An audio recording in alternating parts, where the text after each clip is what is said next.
నమస్కారం. తిరుప్పావై పాసురాలకి చాలా సులభంగా అందరికీ అర్థమయ్యే రీతిలో డాక్టర్ కావూరి పాపయ్య శాస్త్రి గారు గోదా గీతమాలిక అనే పేరుతో తెలుగులోకి అనువాదం చేశారు. ఈ గోదా గీతమాలికలో ఉన్నటువంటి 26వ గేయాన్ని, ఈ 26వ గేయంలో ఉన్నటువంటి అంతరార్థాన్ని, విశేషార్థాన్ని మనం పరిశీలిస్తే ప్రధానంగా గోదాదేవి శ్రీకృష్ణ పరమాత్మను పరై అనే తప్పెటలాంటి వాయిద్యంతో పాటుగా సామీప్య స్థితిని అనుగ్రహించమని ప్రార్థిస్తుంది. అయితే ఆ సామీప్య స్థితి రావాలంటే కృష్ణ సంబంధమైనటువంటి వస్తువులన్నీ తన దగ్గర ఉండాలని భావిస్తూ ఆ వస్తువులన్నీ ఏ విధంగా కృష్ణుణ్ణి అడుగుతోందో 26వ గేయంలో డాక్టర్ కావూరి పాపయ్య శాస్త్రి గారు చాలా సులభంగా అందరికీ అర్థమయ్యే రీతిలో విశదీకరిస్తున్నారు.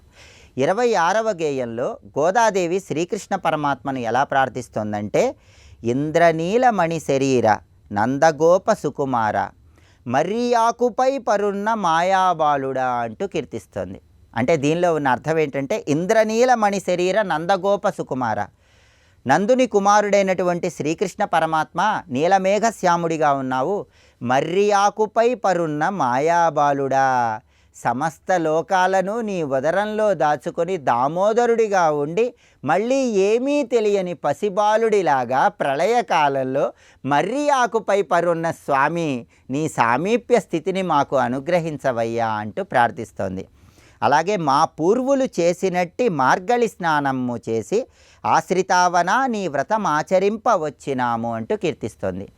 మా పూర్వీకులందరూ కూడా ధనుర్మాసంలో మార్గళీ వ్రతం అనే పేరుతో తెల్లవారుజామునే స్నానాన్ని ఆచరించి విగ్రహ రూపంలో నిన్ను ఆరాధన చేసి నీ అనుగ్రహం పొందటం ద్వారా పరై అనేటటువంటి తప్పెట లాంటి వాయిద్యం పొందటానికి ప్రయత్నం చేశారు. వాళ్ళందరిలాగే మేము కూడా ఈ మార్గళీ వ్రతాన్ని ఆచరిస్తున్నాం. తెల్లవారుజామున స్నానం చేసి విగ్రహ రూపంలో నిన్ను కీర్తిస్తున్నాము. నీ దివ్యమంగళ స్వరూపం దర్శనం చేసుకొని మంగళాశాసనం చేస్తున్నాం. అయితే మాకు పరై అనే తప్పెటలాంటి వాయిద్యం మాత్రమే కాకుండా నీ సామీప్య స్థితిని పొందటానికి అవసరమైనటువంటి అన్ని వస్తువులు కూడా కావాలని గోదాదేవి ఇక్కడ శ్రీకృష్ణుని ప్రార్థిస్తోంది. అందుకే ఇక్కడ గేయంలో పాంచజన్య సదృశమగు పాలను బోలిన తెల్లని శంఖమ్ములు మాకు వలయు శంఖపాణి కరుణింపుము అని ప్రార్థిస్తోంది. అంటే శ్రీకృష్ణ పరమాత్మ చేతిలో ఎల్లప్పుడూ పాంచజన్యం అనేటటువంటి శంఖం ఉంటుంది. నీ చేతిలో ఉన్నటువంటి పాంచజన్యము ఏ విధంగా అయితే ఉంటుందో అలాంటి తెల్లటి పాంచజన్యం అనే శంఖాన్ని మాకు కూడా అనుగ్రహించు అని గోదాదేవి ప్రార్థిస్తోంది. అలాగే స్వామి, మేము ధనుర్మాస వ్రతంలో స్నానం చెయ్యాలంటే స్నానానికి వెళుతున్నాం కాబట్టి మేళతాళాలు కావాలి. ఆ మేళతాళాలు అనుగ్రహించు. మంగళం పాడేవాళ్ళు కావాలి, మంగళం పాడేవాళ్ళను అనుగ్రహించు. అలాగే మేము స్నానం చేసేటప్పుడు మాకు స్వేదము పడుతుంది కాబట్టి చాందిని కావాలి, అంటే చల్లటి చంద్రుని కాంతి కావాలి, దాన్ని అనుగ్రహించు.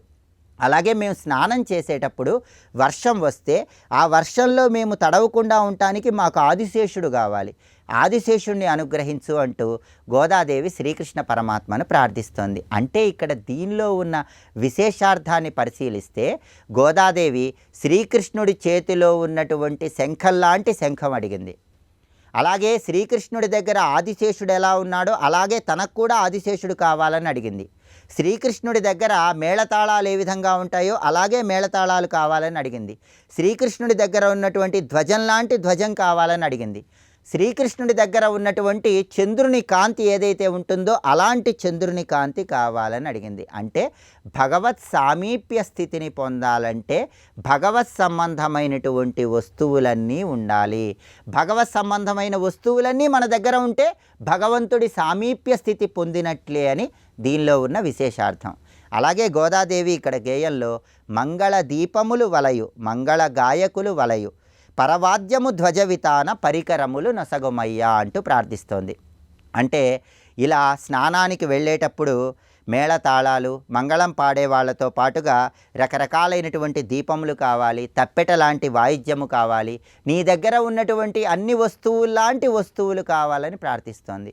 కృష్ణుడి దగ్గర ఉన్నటువంటి ఆయుధాల్లాంటి ఆయుధాలు, కృష్ణుడి దగ్గర ఉన్నటువంటి వస్తువులాంటి వస్తువులు కావాలని గోదాదేవి అడిగిందంటే దీనిలో ఉన్న విశేషార్థం ఏంటంటే కృష్ణ సంబంధమైన వస్తువులన్నీ తనకు కావాలని అడిగింది. అంటే సాక్షాత్తు శ్రీకృష్ణ పరమాత్మ తన దగ్గర ఉండాలని, ఆ సామీప్య స్థితిని కృష్ణుడు అనుగ్రహించాలని కోరింది. అది దీనిలో ఉన్న విశేషార్థం. మనందరికీ ఇచ్చే సందేశం మాత్రం కృష్ణుడి సామీప్య స్థితి రావాలంటే కృష్ణ సంబంధమైన వస్తువులు ఎల్లవేళలా మన దగ్గర ఉంచుకొని కృష్ణతత్వంలో లీనమైపోవాలి. అప్పుడు మనందరికీ కూడా కృష్ణుడి సామీప్య స్థితి వస్తుందని చెప్పడమే దీనిలో ఉన్న విశేషార్థం. రేపటి తిరుప్పావైలో గోదా గీతమాలికలో ఉన్నటువంటి 27వ గేయాన్ని, దానిలో ఉన్నటువంటి అంతరార్థాన్ని, విశేషార్థాన్ని పరిశీలిద్దాం. నమస్కారం.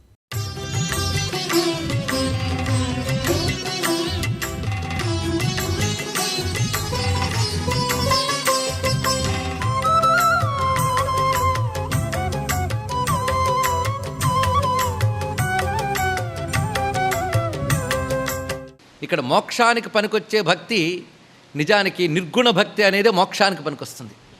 కానీ నిర్గుణ భక్తి అంత తేలిగ్గా రాదుట. నిర్గుణ భక్తి రావడానికి పనికొచ్చే భక్తి పేరు సాత్విక భక్తి. ఇది తెలుసుకోవాలి. సాత్విక భక్తి వల్ల నిర్గుణ భక్తి వస్తుంది, నిర్గుణ భక్తి వల్ల జ్ఞానం లభిస్తుంది, జ్ఞానం వల్ల మోక్షం లభిస్తుంది. ఇది పద్ధతి. కనుకనే సాత్విక భక్తి మనకు ఉందా లేదా పరీక్షించుకుంటే మనం మోక్షానికి దగ్గరున్నామో దూరం ఉన్నామో తెలిసిపోతుంది. అయితే లేదండి మాకు చాలా భక్తి ఉందండి అంటే సాత్విక భక్తి కాక మరో 2 భక్తులు ఉన్నాయట. ఆ 2 నిర్గుణ భక్తిలోకి తీసుకెళ్ళవు, జ్ఞానంలోకి తీసుకెళ్ళవు అని అమ్మవారు భక్తి గురించి 3 రకాలుగా చెప్తున్నారు. పైగా భక్తి మార్గము చాలా విశేషమన్నారు. నిజానికి మనకి ఉపాసన, కర్మ, జ్ఞానము అని 3 మార్గములు ఉన్నాయి. ఈ భక్తి అనేది 3ఇంట్లోనే ఉంటుంది.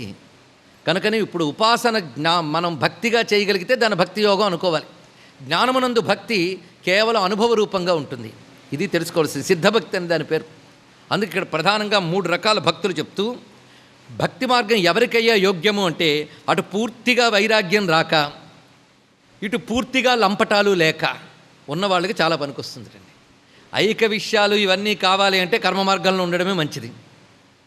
లేదు పూర్తి వైరాగ్యం ఉన్నది, వాడు వివేకమున్నవాడు. వివేకము అంటే వేరు చేసి చూడగలుగుట, ఆత్మని అనాత్మని వేరు చేసి చూడగలిగే వివేకం ఉన్నటువంటి వాడు, వివేకంతో కూడిన వైరాగ్యం ఉన్నవాడు. అంతేగాని ఆవిడ కోప్పడిందని చెప్పి ఇవాళ కాషాయం వేసుకున్న వాళ్ళ గురించి కాదు వైరాగ్యం అంటే. వైరాగ్యం అనేది వివేకజనిత వైరాగ్యం. వివేకం అంటే ఆత్మ అనాత్మ వివేకం అన్నారు. ఏది ఆత్మ ఏది అనాత్మ అని వేరు చేసి చూడగలిగేటటువంటి ఎరుక ఎవడుకుంటుందో వాడికి వైరాగ్యం కలిగితే అటువంటి వాడు జ్ఞాన మార్గానికి అర్హుడు. కానీ అంత తేలిక కాదు. ఈ కర్మ మార్గమా అది పరమాత్మ తత్వాన్ని చాలా దూరం చేస్తుంది. మరి రెండిటికి మధ్య మార్గం ఏమిటయ్యా అంటే ఈ ఉపాసన భక్తిపూర్వకంగా చేయగలిగితే అది మంచి మార్గము అని చెప్తున్నది. అయితే తరింపజేసే భక్తి మార్గం సాత్విక భక్తి మార్గం అని చెప్తూ మిగిలిన 2 భక్తుల గురించి కూడా తెలుసుకో అని చెప్తూ సగుణ భక్తి నిర్గుణ భక్తి అని 2 భాగాలు చేసింది అమ్మవారు ఇక్కడ. ఇది మనం తెలుసుకోవాల్సింది. సగుణ భక్తిలో సాత్వికం కూడా గుణమే. కానీ సాత్వికం గుణమైనప్పటికీ కూడా అది నిర్గుణానికి సహకరిస్తుంది కనుక సాత్విక భక్తిని స్వీకరించాలి. సాత్విక గుణం కాకుండా మరో 2 గుణాలు ఉన్నాయి. ఏమిటవి? రజోగుణ, తమో గుణాలు. వాటిలోనూ భక్తి ఉంటుందిట. కానీ ఈ భక్తి ఇక్కడికిక్కడే మైనస్ కొట్టేస్తుంది. అది ఇక్కడ దానికి అసలు సాత్విక భక్తిలోకి వెళ్ళడానికి అర్హత లేదు, అక్కడి నుంచి నిర్గుణ భక్తిలోకి వెళ్ళలేదు, అట్నుంచి జ్ఞానానికి సహకరించదు. కనుకనే నిజంగా అమ్మవారు కావాలి అన్నా, అమ్మ అనుగ్రహం కావాలి అన్నా, ముక్తి కావాలన్నా మనం ఆశ్రయించవలసిన సాత్విక భక్తినే. అది కావాలి. అది లేకపోతే అది తెచ్చే ప్రయత్నం చేయాలి. అందుకు ఇక్కడ ఆ 3 రకాల భక్తుల గురించి అమ్మవారు వివరిస్తున్నారు. ఇప్పుడు ఏ భక్తి మనకుందో తెలుసుకుని ఏ భక్తి పొందాలో తెలుసుకుంటే చాలు మనకి. అందుకు ఎటువంటి భక్తిని జ్ఞాన సాధనకి పనికొచ్చే భక్తి చెప్తారో గమనించుకోవాలి మనం. ముందుగా అమ్మవారు తామస భక్తి అంటే ఎలా ఉంటుందో వివరిస్తున్నారు. ఇది మాత్సర్య క్రోధయుక్తో యస్తస్య భక్తిస్తు తామసి. తామస భక్తి మాత్సర్యంతోనూ క్రోధంతోనూ ఉంటుందట. సాధన దశలోనే అవతల వాడి మీద మాత్సర్యం, క్రోధం, వాడే అంత చేస్తాడా నేను చెయ్యలేనా, ఇలాంటివన్నీ అక్కడ వస్తూ ఉంటాయి. ఇది మాత్సర్యం, దానితో కూడిన భక్తి. కొంతమందికి వాళ్ళకేది అవసరమో కన్నా పక్కవాడికి ఏది ఉందో చూసుకుని వాడికి రాలేదే అని చూస్తూ ఉంటారు. కానీ అందరు జీవులకు ఒకటే మందు కాదండి. ఆ జీవుడి యొక్క సంస్కారాన్ని అనుసరించే ఆయా మార్గములు ఉంటాయి. అందుకే ఎప్పుడు కూడా ఆధ్యాత్మిక సాధనలో పోల్చి చూసుకోవడం అనేది పెద్ద ప్రమాదం. ఇది తెలుసుకోవాలి. నా దగ్గర ఇంత డబ్బు ఉంది కదా కనుక నాకు కొంచెం కాస్ట్లీ ఇంజెక్షన్ రాయండి అని అంటారా డాక్టర్ని ఎవడైనా? ఏ జీవి ఎలా తరిస్తాడో ఆ పద్ధతి. ఇది కేవలం ఇంకోళ్ళ పట్ల మాత్సర్యంతోనూ క్రోధంతోనూ కూడి అందులో మళ్ళీ పరపీడాం సముద్దస్య దంభకృత్వా పురస్సరం, పరపీడ కలిగి ఉన్నదైతే, అంటే ఇతరులు పీడింపబడాలనే ఉద్దేశంతో భగవంతుడిని పూజించేవారు, మాత్సర్య క్రోధభావాలతో పూజించేవారు, డాంభికంగా అంటే డాంబికంగా పూజించేవారు అందరూ తామస భక్తి క్రిందికి వస్తారు అన్నారు. ఇక్కడ ఇలాంటి వాళ్ళు ఉంటారా అండి అంటే మరి లేక, రావణ, కుంభకర్ణ, భస్మాసురుడు వీళ్ళందరూ భక్తులే. వాళ్ళు చేసిన తపస్సు మనలో ఒక్కరైనా చేయగలరా చెప్పండి? వాళ్ళ తపస్సు ఎంత గొప్పదంటే ఇంద్రియాలు నిగ్రహించి కూర్చుని దేవతని సాక్షాత్కరింపజేసుకున్నారు. ఏ పరమేశ్వరుడు కనబడితే చాలు మోక్షం ఇస్తాడో ఆ పరమేశ్వరుడు కనబడితే ఏమడిగాడు? ఎవడి నెత్తి మీద చేయి వేస్తే వాడు భస్మావాలను కోరుకున్నాడు. పరమాత్మతడే మోక్షప్రదాత ఎదురుగా ఉన్నాడు, కానీ వీడి సంస్కారము. అందుకే భగవంతుడు ఎటువంటి వాడైనా కోరుకునేవాడి సంస్కారం ఒకటి ఉంటుంది, ఇది తెలుసుకోవలసినది. అదేవిధంగా తామస భక్తుడికి వాడు ఇక్కడ కాస్త సిద్ధి పొందినట్టు కనబడినా పరిణామంలో దెబ్బతింటాడు, వాడికి ఇక్కడే ప్రమాదం వాడికి. అందుకు తామస భక్తిని అమ్మ చెప్తూ అది గొప్పది కాదు అని మళ్ళీ చెప్పినది. ఇప్పుడు రాజస భక్తిలోకి చూపిస్తున్నారు. ఇందులో పరపీడాది రహిత, ఇందులో పరపీడ అనేది ఉండదు కాబట్టి కొంత నయం. కానీ స్వకల్యాణార్థమేవచ, అతడు తన క్షేమం కోసం మాత్రం చేసుకుంటాడు. నిత్యం వాడు హృదయం ఎలా ఉంటుంది అంటే రాజస భక్తిలో నిత్యం సకామో హృదయం, ఎప్పుడు ఏది చేసినా ఏదో కోరికతోనే చేస్తాడు. కోరిక ప్రయోజనం లేకపోతే చెయ్యడు. సత్యనావ్రతం మొదట ఎందుకు చేశారంటే పెళ్ళి అవ్వడం కోసం చేశాడు. పెళ్ళయిన తర్వాత ఎందుకు చేశారంటే ఆ భార్య తనకు అనుకూలంగా ఉండడం కోసం చేశాడు. మూడో మారు ఎందుకు చేశారంటే సంతానం కలగడం కోసం. నాలుగో మారు ఎందుకు చేశారంటే పిల్లాడికి సీటు దొరకాలని. ఐదో మారు ఎందుకు చేశారంటే పిల్లాడికి ఉద్యోగం దొరకాలని, తర్వాత మనవడు పుట్టాలని. ఇదే ఎప్పుడు సత్యనావ్రతం చేసినా ఒక పర్పస్. అంతేగాని సత్యనారాయణ స్వామి అంటే ఏంటో తెలుసుకుని ప్రీతిగా ఒక్క నామమైనా చదివేమా? లేదు. ఇలాగ ఎప్పుడు సకామ హృదయ, ఎప్పుడు ఏదో కోరికతోనే భగవద్ ఆరాధన చేసేవాళ్ళు. పైగా యశోర్థి భోగలోలుప, కీర్తిని భోగములను కోరి చేసేటువంటి వారు వీరి రాజస భక్తులు అన్నారు ఇక్కడ. సర్వం శ్రీ జగన్మాతృ చరణారవిందార్పణమస్తు. స్వస్తి.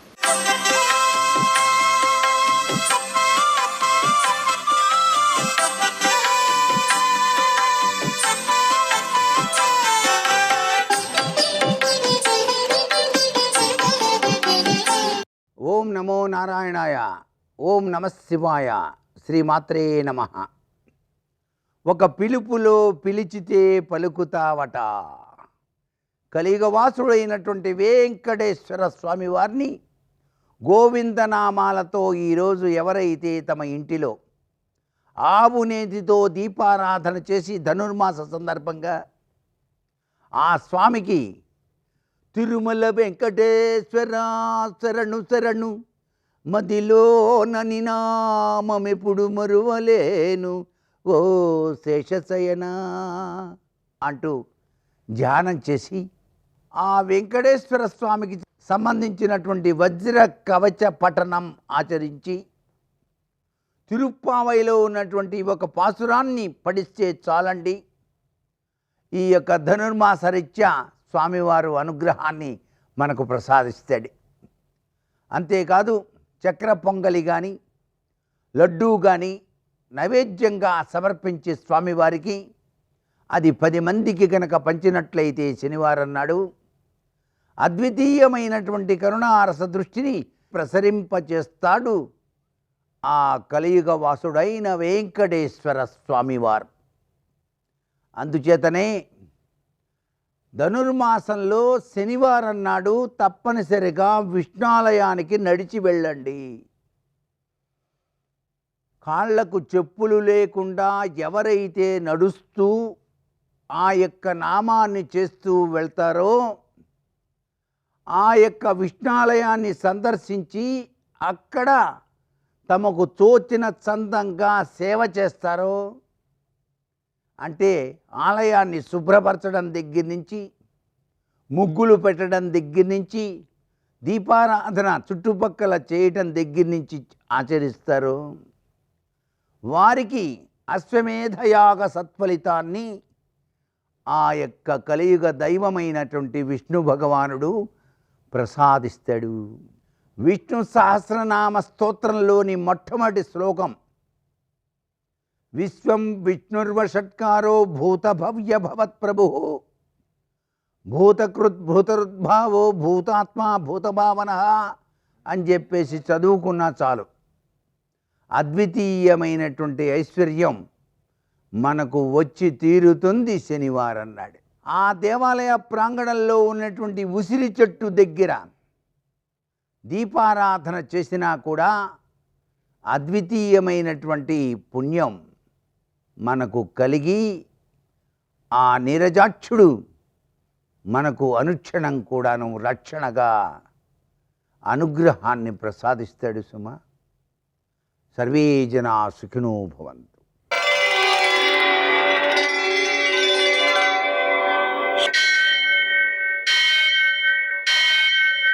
सहस्रशीर्षं देवं विश्वाक्षं विश्वशम्भुवं विश्वं नारायणं देवमक्षरं परमं पदं विश्वतः परमां नित्यं विश्वं नारायणगुं हरिं विश्वमेवेदं पुरुषस्तद्विश्वमुपजीवति पतिं विश्वस्यात्मेश्वरगुं शाश्वतगुं शिवमच्युतं नारायणं महाज्ञेयं विश्वात्मानं परायणम् शौर्यमथेन्दुरिन्द्रपदवी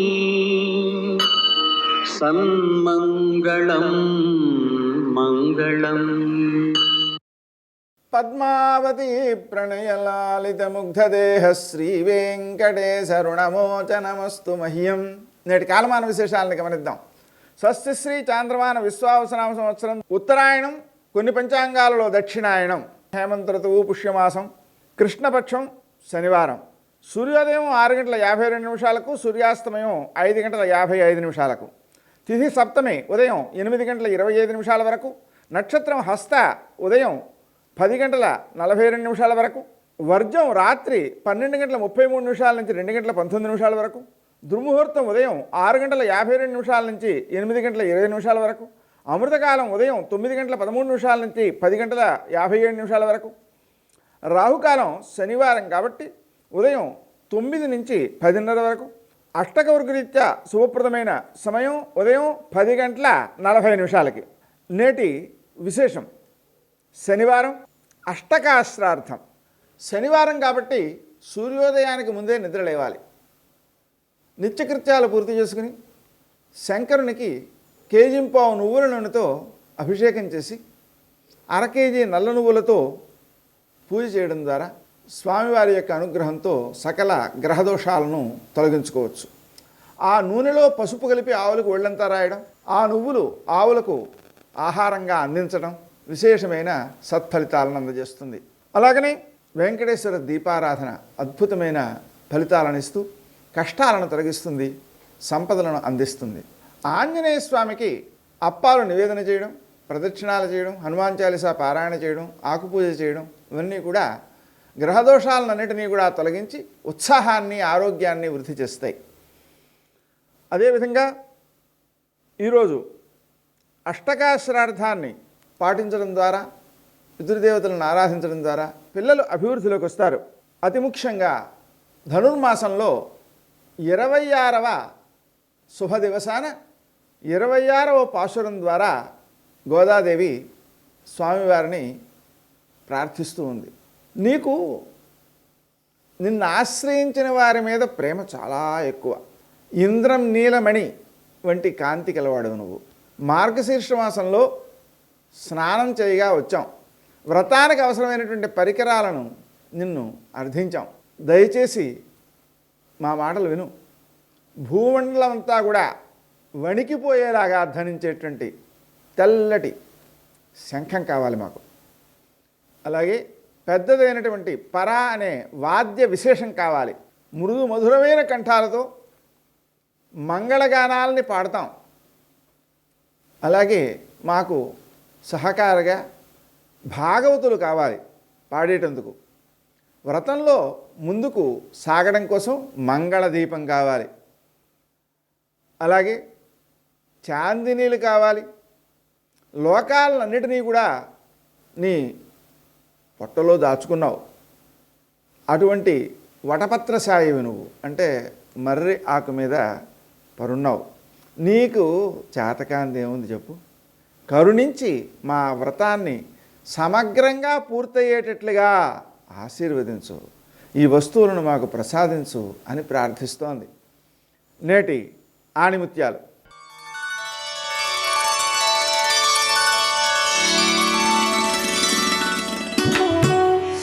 జరిగిపోయిన నిన్న, జరగవలసిన రేపు కన్నా జరుగుతున్న ఈరోజు ఎంతో విలువైనదని గ్రహించాలి.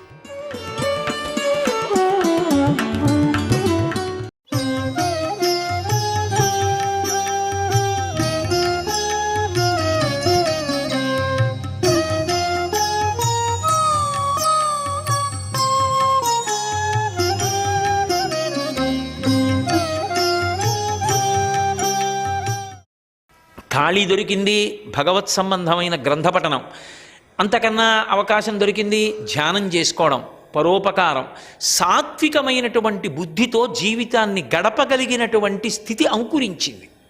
అన్నీ అటువంటివే అబ్బుతాయి. ఆయనకి ఎవడు ఇంకొకలా పెట్టాడు, సాత్వికమైన ఆహారమే పెడతాడు. అందుకని ఇతడు బ్రాహ్మణుడిగా పుట్టాడు. కావుననితడు సత్కర్మ వశమున భూదేవ కులమున పుట్టినాడు. పుట్టినవాడు ఏమైనా పాడైపోయాడు అనుకుంటున్నారా? శాంతుడై దాంతుడై ధర్మ సంశీలుడై సకల వేదమ్ములు చదివినాడు. అజామీళుడు అనేటప్పటికీ కేవలం పాడైపోయినవాడు అని చెప్తే అసలు అది అజామీలోపాఖ్యానం కానే కాదు. పైనుంచి జారాలంటే పైకెక్కినవాడు ముందు. అందుకని శాంతుడై, శాంతి అన్న మాటకు అర్థం ఏమిటంటే తృప్తి. ఎప్పుడు ఆయన ఎక్కడున్నాడో అక్కడ తాను ఉద్వేగం లేకుండా ఉంటాడు. ఆయన ఉన్న చోట ఉన్నవాళ్ళు కూడా ఉద్వేగం లేకుండా ఉంటారు. ఎందుకో తెలుసా? దానికి ఒక లక్షణం ఉంటుంది, తరంగములను ఉంటాయి. అందుకే సత్పురుషులు ఉన్నటువంటి ప్రదేశాలలో శాంతి తరంగాలు ఉంటాయి. అందుకే చక్రవర్తులు కూడా అసంతృప్తి వస్తే ఎక్కడికెడతారంటే సర్వసంగ పరిత్యాగుల ఆశ్రమాలకు ఎడతారు. ఎందుకంటే వాళ్ళకి అన్నీ వదిలిపెట్టేశారు కాబట్టి వాళ్ళకి ఇది కావాలన్న కోరిక ఏం లేదు. అన్నీ ఉన్నవాడికి వచ్చినటువంటి ఏడుపు ఎక్కడ పోతుందంటే అన్నీ వదిలిపెట్టిన వాడి దగ్గరికి వెడితే పోతుంది. కాబట్టి శాంతుడై, ఆ శాంతి అన్న మాట బాహ్యము వలన రాదు, మీరు బాగా గుర్తుపెట్టుకోవాలి. శాంతి ఎన్ని ఉంటే అని అడిగారు అనుకోండి, అసలు ఆ మాట లేదు. అందుకే శంకరాచార్యులు వారు కౌపీనవంత కలు భాగ్యవంత అన్నారు. ఒక్కొక్కసారి శాంతి దేనివల్ల అంటే ఒక్క గోచి ఉంటే, అది కూడా లేకపోయినా శాంతిగా ఉన్నవాళ్ళు ఉన్నారు. రమణ మహర్షి లాంటి వాళ్ళు లోకం కోసం పెట్టుకున్నారంతే. శాంతి లోపల నుంచి అంకురిస్తుంది. దేని వలన? నాకు ఏది లేదన్న భావన చేత. అందుకే ఎవరో రమణ మహర్షి దగ్గరికి వెళ్ళి అదేంటి రూపాయి కాసులు అక్కడ పెట్టారు, ఓ పండు అక్కడ పెట్టారు. ఆయన పండు చేత్తో తీసుకుని అది మీరు తీసేసుకోండి అన్నారు. ఏ అన్నారు వాళ్ళు? పండు తింటాను, అవి ఎందుకు తిననుగా అన్నారు ఆయన. రేపటికి పనికి వస్తుందిగా, నాకు ఆకలి వేస్తే పండు ఇవ్వడం పరమేశ్వరుడికి తెలీదా? ఇవాళ ఇచ్చినవాడు రేపిస్తాడు. నాకెందుకు డబ్బులు, నేనెందుకు అవి దాచుకోవాలి? మళ్ళీ దాచుకున్న కొద్దీ ఇంకోటి ఉంటే బాగుండని కోరిక. నాకు వద్దులే, నువ్వు పట్టుకు బాగున్నారు. శాంతుడై దాంతుడై, దాంతి అన్న మాటకు అర్థం ఏంటంటే ఇంద్రియముల యొక్క లక్షణం బయట తిరుగుతాయి, అవి ఎప్పుడూ వెనక్కి వెళ్ళవు. వాటి లక్షణం పైకి లేవడం. లోకంలో ధర్మము అనో మాట, అది ఈశ్వరుడు నిర్ణయం చేశాడు. ప్రయత్నం లేకపోతే పరిగెత్తేవి కొన్ని ఉంటాయి, ప్రయత్నం చేస్తేనే వెనక్కి వెళ్ళేవి కొన్ని ఉంటాయి. అగ్ని ఉందనుకోండి, మన ప్రయత్నం లేకుండా పైకే లేస్తుంది. అగ్నిహోత్రం వెలిగింది అంటే పైకి లేవాలి, నీరు పోశాను అంటే కిందకి వెళ్ళాలి. అగ్ని వెలిగిస్తే పైకెడుతుంది, ఆరిపోవాలి అంటే నీళ్లు పోయాలంతే. ఇంద్రియములు ఎప్పుడూ పైకే లేస్తాయి. అవి ఎప్పుడూ కూడా ధర్మంతో శాస్త్రంతో వాటికి సంబంధం ఉండదు. వాటికి కావలసింది ఏంటంటే ఇది సుఖపడాలి, ఇది సుఖపడిందన్న అనుభూతి మనసు పొందాలి. దానికి మమ్మల్ని వాడుకో వాడుకో వాడుకో అంటుంటాయి. అందుకే చూడకూడనివి చూస్తూ ఉంటుంది, చెవి వినకూడనివి వింటానంటే, ఏదైనా సరే వాడుకుంటుంది మనస్సు. సర్వం శ్రీ ఉమామహేశ్వర పరబ్రహ్మార్పణమస్తు. స్వస్తి.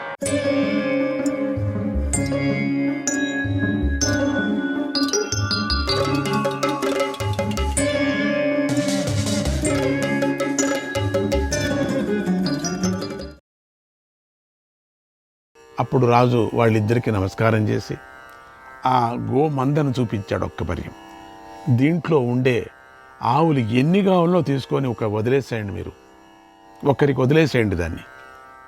పెద్ద ఆయన, నువ్వైనా ఈ ఆవులు తీసేసుకో, నువ్వు ఈ ఆవుని ఇచ్చేసేయి, దీనిలాగే ఉన్నాయి కదా ఆవులను. అక్కర్లేదు మహారాజా, నాకు నిన్న ఇచ్చిన దానం ఆవే కావాలి. అప్పుడు ఈ గోవును చూసుకోమనేవాడు వచ్చి చెప్తాడు, స్వామి ఇది కొంచెం పొడుస్తుంది, పాలు కూడా తక్కువ ఇస్తుంది అన్నాడు. అంటే ఏదో మధ్యస్థగా ఏదో చేయాలని చెప్పేసి. పొడిచినా పర్వాలేదు, నన్ను చంపినా పర్వాలేదు, పాలు ఇవ్వకపోయినా పర్వాలేదు, పక్క చిక్కినా పర్వాలేదు, నాకు ఇదే కావాలన్నాడు. బాబోయ్ వీడు కూడా ఇదే, ఈ బ్రాహ్మడు కూడా లేదు లేదు లేదు నాకు ఇదే కావాలా. అయ్యా నీకు ఆ సగం రాజ్యం ఇస్తానయ్యా అన్నాడు. అది రాజ్యం ఎవడికి కావాలా, నా చేత కాదు, రాజ్యం గీజం తీసుకొని నాకు ఇదే గోవు కావాలి, నాకు ఇదే గోవు. అయిన తర్వాత ఏదో న్యాయం తీర్మానం అయిపోయింది. వాళ్ళకు ఒక 1000 గోవుల్ని ఇచ్చాడు, ఈయనకు ఒక 1000 గోవుల్ని ఇచ్చాడు. నాకు ఏదో ఆ గోవుని తానే పెట్టుకుని నేను చూసుకుంటానులే, ఇది పొడుస్తుందన్నారు, ఇది పాలు ఇవ్వదన్నారు, నేను చూసుకుంటాను, వదిలేశారు. 1000 గోవులు తీసుకున్నారు, లక్షణంగా డబ్బు తీసుకుని వెళ్ళిపోయారు. అయిపోయింది. కథ అంతా చెప్పుకొచ్చాడు ఈ గురువుగారు. చెప్పుకొని మీకు ఇప్పుడు ఆ పేడ ఒక గుట్టలాగా తయారైపోయింది. ఆ రోజు నుంచి దిన్నము పడుతూ వస్తుంది అది. ఇప్పుడు పెద్ద గుట్టలాగా అయిపోయింది. ఇప్పుడు దాన్ని మీరు కరిగించాలంటే ఈ కలియుగంలో మనుషులు వెనకలా ముందర యోచన చెయ్యరు, ఇష్టం వచ్చినట్టు మాట్లాడతారు. అందుకని ఆ మాట్లాడతారు. మీరు ఒక నాటకం ఆడితే చాలు, మిగతా నేను చూసుకుంటాను. ఏమిటి, రేపు మీరు పిల్లకు పెండ్లి పెట్టుకున్నారు, అవును, పెండ్లి జరిగిన తర్వాత అల్లుడికి అంతా చెప్పండి, ఉండిందంతా కూతురుకు చెప్పండి, అందరికీ ఎవరికి కావాలనో నీ భార్యకు కూడా చెప్పుకోండి. ఏమంటే పెండ్లి అవుతూనే ఆ ఆడపిల్లని పెండ్లి అవుతూ ఉండగానే, తాళిబొట్టు అవుతూ ఉండగానే మీరు మీ కూతుర్ని చేయి పట్టుకొని అందరి ఎదురుగా విగ్గకపోయి నువ్వు చాలా బాగున్నావు, సుందరంగా ఉన్నావు అని అంటూ విగ్గకపోయి ఒక రూములో పోయి వేసుకొని తలుపు డమారని వేసుకోండి, మిగతా నేను చూసుకుంటాను అన్నాడు. ఇంత ఉపాయం చెప్పాడు. అయింది. పెద్దరాజులు అంతా జనమంతా ఉన్నారు. పెండ్లి అద్భుతంగా జరిగింది. ఇంకొక యువరాజుకు అల్లుడికి ముందుగానే అన్ని కథ చెప్పుకున్నాడు, లేకపోతే ఆయన ఏదో అయిపోతాడు కదా, చెప్పుకున్నాడు, అయిపోయింది. ఆ తాళిపొట్టు పడుతూనే బిడ్డను లేపి నువ్వు చాలా బాగున్నావు, నీకోసమే నేను కాచుకున్నాను, నేను రోజులైనా నువ్వు వీడిని పెళ్లి చేసుకుంటే ఎట్లా అవుతుందని అని టక్కను ఇబ్బకపోయి టక్కను తలుపు వేసుకున్నాడు. అంతే. ఇక చూసుకోండి అబ్బావు, భోజనాలు లేదు, ఏమీ లేదు, అంతా మహారాజులు అనేవాళ్లే. ఏంటిది, ఎట్లా అయిపోయింది? అట్లా అందరూ అక్కడ ఉండే వాళ్ళందరూ కూడా చెడ్డరాజులే, నీచురాజులే. అక్కడ ఉండే వాళ్ళంతా చిత్రంగా మాట్లాడుకుంటూ ఉంటే అదేమైంది, గుట్టలాగా ఉండింది కదా, అది నిజంగా పేడ కాదు, మున్సిపాలిటీ, అది తెలుసా, అది కరిగిపోతూ వచ్చింది. టకటక టకటక టకటక టకటక టకటక 2-3 చేరుకొని యమభటులు టక టక టక టక టక టక టక చేసిన వాడి పాపం ఆడిన వాడి నోట్లోగా టక్క టక్క టక్క టక్క టక్క వాళ్ళ చిట్టాలో రాసి పెడుతున్నారు. తగ్గిపోయింది. అంత అయింది. ఈ మహానుభావుడు, ఈ మహాపండితుడు, శుద్ధమైన మహాపండితుడు, మహామేధావి ఇంటికొచ్చి స్నానం చేసి అనుష్ఠానం చేసుకొని భోజనానికి కూర్చున్నాడు. కూర్చున్న తర్వాత మెల్లగా భార్య వచ్చింది. ఏమండి రాజసభ, ఏషు నువ్వేం మాట్లాడతావు నాకు తెలుసు, ఇప్పుడు ఏం మాట్లాడద్దు, ఈ భోజనం కానీ తర్వాత మనం మాట్లాడుతాం. అయింది, సరే వడ్డిస్తుంది. సగంలో మళ్ళీ దగ్గర వచ్చి కూర్చో. అది కాదండి, ఎంతైనా కూడా నాకు తెలుసు నువ్వు ఏం మాట్లాడుతున్నావని తెలుసు నాకు, ఎంతైనా కూడా మళ్ళీ వదలటం లేదు ఆవిడ, తిప్పుకొని వస్తుంది. ఏంటండి ఇట్లా జరగకూడదు కదండి, నువ్వు మాట్లాడద్దు, ఇప్పుడు నేను అన్నం తింటున్నాను, అన్నం తిననివ్వు నాకు. భలే బాగుంది ఈరోజు, మునక్కాయ పులుసు చేశావు, అబ్బో చాలా అద్భుతంగా ఉంది. ఆవకాయ చేశావు, అద్భుతంగా ఉంది. ఇది ఎంత బాగుంది. గోంగూర పచ్చడి చేశావు, చాలా బాగుంది. ఎంత అద్భుతంగా చేశావని వీడు పొగుడుతుంటే ఆవిడ వదలటంలే, అన్నీ వేస్తూనే ఉంది. 2 మాటలు వేయటం. అది కాదండి, మహారాజు తట్టుకోలేదు ఆవిడ, తట్టుకోలేకుండా మహారాజు మాత్రం ఈ నీచ బుద్ధి చేయకపోయింటే బాగుండండి, ఎంత పని చేశావే, ఆ చెంచా వచ్చింది సగం దీనికి సగం దానికి పోయింది. వాసన, ఆహారం అంతా వాసన అయిపోయింది. అయ్యో ఎంత పని చేశావే, ఉండిందే ఒకే చెంచా ఉండిందే, ఆ చెంచాలో ఒక సగం పత్ని నువ్వు, నా సగం నాలో పత్ని నువ్వు సగం కదా, మనం భార్యాభర్తలు ఇద్దరం కదా సగం కదా, నీకు సగం చెంచా నాకు సగం చెంచా, అంతే, ఫినిష్, సరిపోతుంది. ఈ ఉపాయం చెప్పించిన వాడికే వచ్చినట్ట. ఇంత పెద్ద సోమి ఆవిడ, సోమి అని అంటే యజ్ఞాలతో కూర్చొని ఆవిడ అనుమానం పడచ్చా అండి? ముసలావిడ, ఆవిడికి తెలీదా? అదిగాక ఈయన తన మొగుడు చేసినటువంటి ఈ శాస్త్రం తనకు తెలీదా? ఈ కిటుకు అట్లా ఏం చేస్తావు? చేసినోడు పాపం, ఆడినోడు. అట్లా ఇక్కడ భీష్ముడిని చూసి అందరూ కూడా ఆ నీచరాజుల మాటలను అంతా విన్నాడు భీష్ముడు. నీచరాజులు ఊరికే ఉండరు, ఏదేదో మాట్లాడుకుంటారు, ఇష్టం వచ్చిన భావన చేసి పారేస్తారు, ఒక్క రాత్రి లోపల ఏదేదో చేసి పారేస్తారు. ఆ నాలుక ఆచారము లేని నాలుక, నీ నీచ బుద్ధి వదులు నాలుక, ఎముక లేదు నాలుక. నీకు ఎముక ఉంటే కదా నొప్పి అవుతుంది, ఎముక లేదు అంటుంటుంది, లోడ లోడ లోడ లోడ లోడ మాట్లాడుతుంటాం చాటర్ బాక్స్ లాగా. ఇంకొకరి విచారం మనకెందుకండి? నీ విచారం నువ్వు చూసుకో. అందుకని ఎన్ని మాటలు ఈ మాట చెప్పానో తెలియక ఇక్కడ కూడా చెప్తున్నా.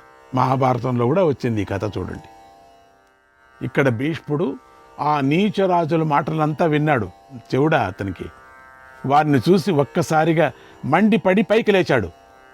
కూర్చున్నవాడు పాపం కూర్చున్నాడు, నిదానంగా యోచన చేస్తూ కూర్చున్నాడు, గడ్డాన్ని ఇట్లా అనుకుంటూ ఏదో కూర్చున్నాడు పాపం. ఎట్లా రా వీళ్ళ ముగ్గురిని ఒప్పించుకొని తీసుకుపోవటం అని ఏదో యోచన చేస్తున్నాడు తన పాడతాను. తన తమ్ముని కోసం ఆ కన్యలను తానే వరించి వారి తన రథం మీద కూర్చోబెట్టుకొని రాజులతో ఇలా అన్నాడు. తానే పట్టేసుకున్నాడు, తీసేసుకున్నాడు కూడా. ఓ వీరాది వీరులారా, వివాహం 8 విధాలుగా ఉందని విద్వాంసులు చెబుతున్నారు. వస్త్రాభరణాలతో అలంకరించి గుణవంతుడైన వరుడికి దక్షిణతో కన్యను సమర్పించటాన్ని బ్రహ్మ వివాహం అంటారు.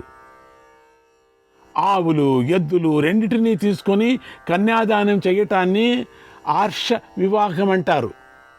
కొంత ధనం తీసుకొని కన్యని ఇవ్వటాన్ని ఆసుర వివాహం అంటారు. బలప్రయోగం చేసి కన్యను అపహరించటాన్ని రాక్షస వివాహం అంటారు. వధూవరులు పరస్పరం అంగీకరించుకొని పెళ్లి చేసుకోవటాన్ని గాంధర్వ వివాహం అంటారు. అని ఎంతెంత వివాహాలు చెప్పుకొని వచ్చారు. వధూవరులను ఒక చోట కూర్చోబెట్టి వారి చేత మేము గార్హస్థ ధర్మాన్ని పాటిస్తాము అని ప్రతిజ్ఞ చేయించి కన్య యొక్క తండ్రి ఇద్దరిని పూజించి సత్కరించి కన్యాదానం చేయటాన్ని ప్రాజాపత్య వివాహం అంటారు. ప్రజలకంతా తెలిసింది. యజ్ఞం చేసి ఋత్విక్కుకు కన్యని ఇవ్వటాన్ని దైవ వివాహం అంటారు. ఇన్ని విచారాలు జ్ఞాపకం పెట్టుకోవాలి మనం. వివాహాలు ఇలా 8 రకాలుగా ఉన్నాయని పెద్దలు అంగీకరించారు. వీటిని మీరు తెలుసుకోండి ఓ నీచులారా. వీటిలో మన వంటి క్షత్రియులు స్వయంవరమే ప్రశస్తమని భావిస్తారు. క్షత్రియులు స్వయంవరం, ఆ స్వయంవరంలో ఇతర రాజులందరినీ ఓడించి కన్యను తీసుకొని వెళ్ళి పెళ్లి చేసుకోవటం క్షత్రియుడికి అన్నిటికన్నా ఉత్తమమని ధర్మవేత్తలు అన్నారు. నేను అలాగే చేద్దామనుకుంటున్నాను.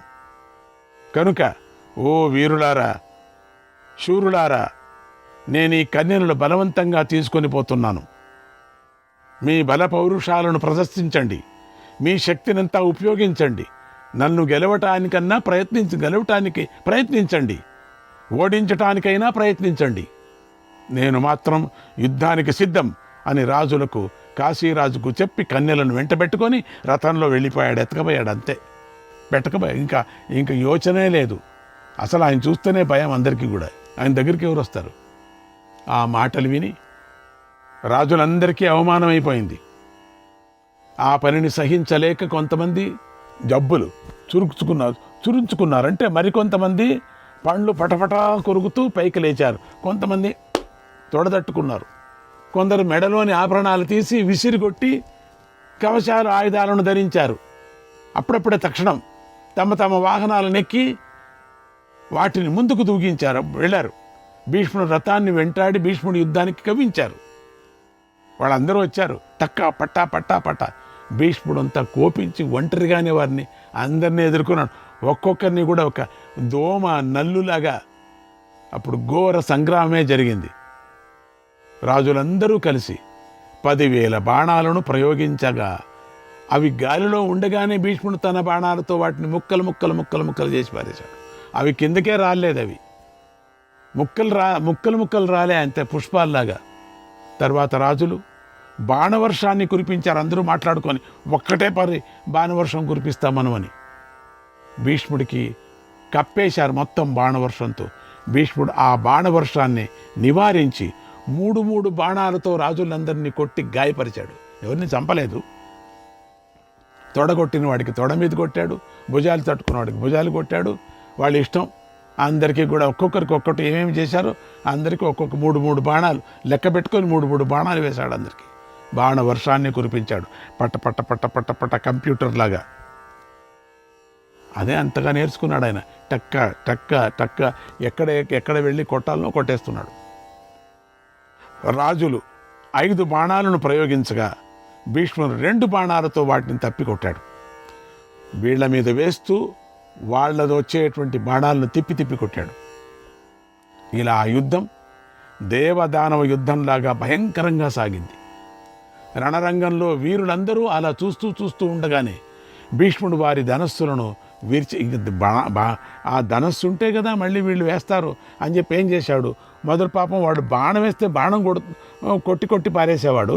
ఇప్పుడేం చేశాడు, ఉండండి వీళ్ళ మూలాధారానికి వేస్తాను, మూలం కూర్చొనే చోటుకే వేస్తానని చెప్పేసి ఏం చేశాడు, పట్టుకున్నటువంటి ఆ ధనస్సుకే టక్క టక్క టక్క టక్క టక్క కొట్టేశాడు.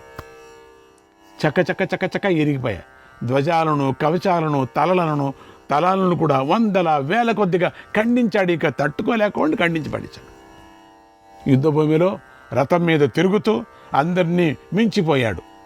అతడి నేర్పును, లాఘవాన్ని, హస్తలాఘవాన్ని, ఆత్మరక్షణ సామర్థ్యాన్ని చూసి శత్రువులే మెచ్చుకున్నారు. శత్రువులందరికీ మెచ్చుకున్నారట. అద్భుతం అని పొగిడారు.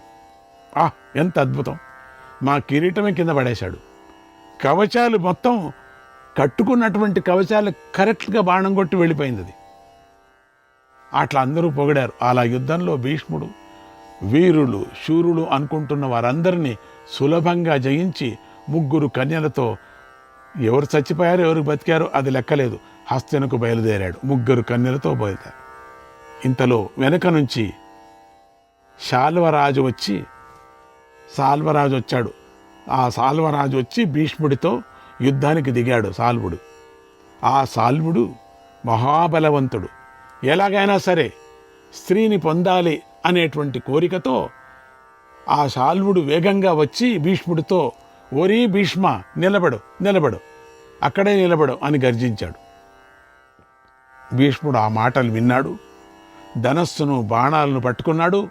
రథాన్ని సాల్వుడి వైపు తిప్పుతూనే యుద్ధం ప్రారంభించి వేశాడు. వారి పోరు భయంకరంగా సాగింది. సాల్వుడిది, భీష్ముడిది.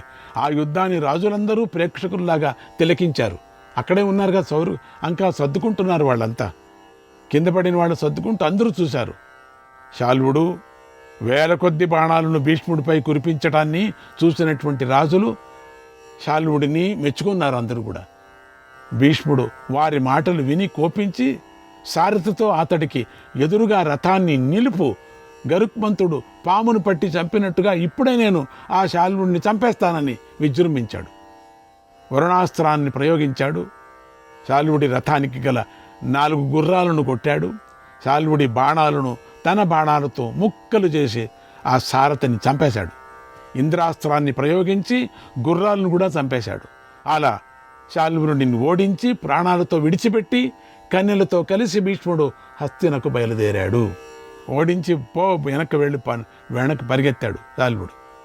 ఇతర రాజులు సాల్వుడు తిరిగి తమ రాజ్యాలకు చేరుకున్నారు. అందరూ సర్దుకొని ఎక్కడెక్కడ గాయాలైనాయని, ఎక్కడెక్కడ దెబ్బలు తగిలాయో ఆ దెబ్బలు తగిలిన చోటుకంత మందులు వేసుకుంటూ, ఏదో చూసుకుంటూ, నాకు ఎంత దెబ్బ తగిలింది, నాకు 2 బాణాలు పోయాయి అనుకుంటూ, పాపం సాల్వుడు కూడా అవమానంతో అట్లా అందరూ తిరిగి వెళ్ళారు. భీష్ముడు అలా అందరినీ జయించి కాశీరాజు కన్యలను తీసుకొని ప్రయాణం కొనసాగించాడు. భీష్ముడు అతి కొద్ది కాలంలోనే నదులు, పర్వతాలు, వనాలను దాటి హస్తినాపురానికి చేరాడు. కాశీరాజు కుమార్తెలను కోడళ్లలాగా, చెల్లెళ్లలాగా తీసుకొని వచ్చి తన తమ్ముడైన విచిత్ర వీరుడికి అప్పగించాడు.